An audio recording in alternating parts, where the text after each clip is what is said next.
Сайн байцгаана уу? Та бүхний өдрийн мэндийг хүргье.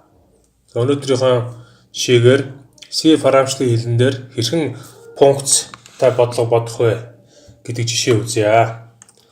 За, бид нэр хамгийн түрүүнд C харамчлалын хэлнийхээ толгой файлыг зарлаж өгөх хэрэгтэй.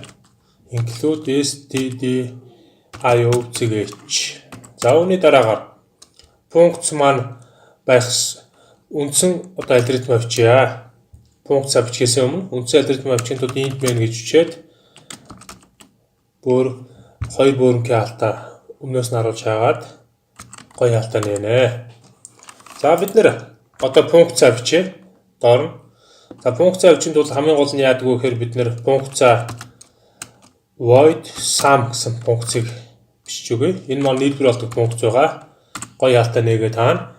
За үүний дараагаар хөвсгчтэй зарлаж өгнө. int a b c гэсэн гурван хөвсгчдийг бүхэл доо хэлбэрээр зарлаж өгөөд гараас scan функцаар тусламжтайгаар a b хөвсгчдийг гараас авнаа. За үүний тулд хувь d гэж хоёр давхар алтан дотор 2 удаа хувь d-г бичиж өгөөд за тэгээд n тэмдэглэгийг тавиад a дасал n b. За ингэснээр a b хөвсгчдийг гараас авах боломжтой болж байна. За үүний дараагаар c тэнцүү a дээр нэмэх нь b гэдэг үйлдэлийг бичиж өгье. За цэг таслаа тавьж хааж өглөө. Print f функцаар цэгийн утгыг хэвлэж өгнө. Хувь d гэж давхар алтан дотор бичиж өгөөд c гэж бичиж өгч. За цэг таслаараа хаагаад өгнө. За тэгвэл функцийн маань үндсэн хамгийн гол зорилго маань юу вэ гэхээр int main маань болохоор бидний үндсэн функцийн дотор үйлдэлээ хийж байгаа.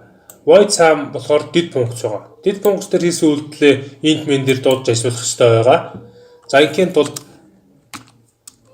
sum гээд бүрэнхий хаалт урдуудаас нь харуулж бичээд цэг таслаа бичнэ. За ингээ ажиллуулна. Тэгэхээр мэдээж алдаа заа. За яагаад алдаа заасан бэ гэхээр энэ доор алдаан дээр заасан алдааг унших юм бол өмнө нь үндсэн функцийн өмнө нь sum гэсэн дэд функцийг байгаа гэдгийг сануулж өгөх ёстой байсан гэж алдаа энэ доор зааж өгч байна. За тэгвэл тэрийг сануулж өгөхийн тулд ингэж бичнэ. Void sum.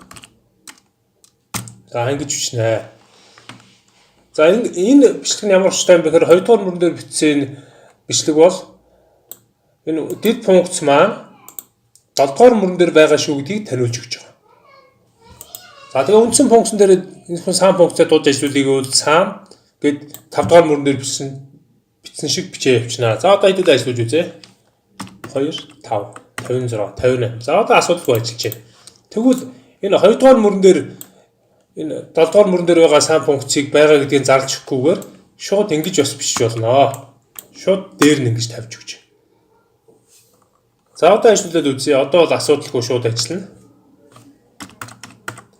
За анхаарал хандуулсан та бүхэндээ баярлалаа. Дараагийн функцийн тайлбарлах жишээгээр уулзцаая.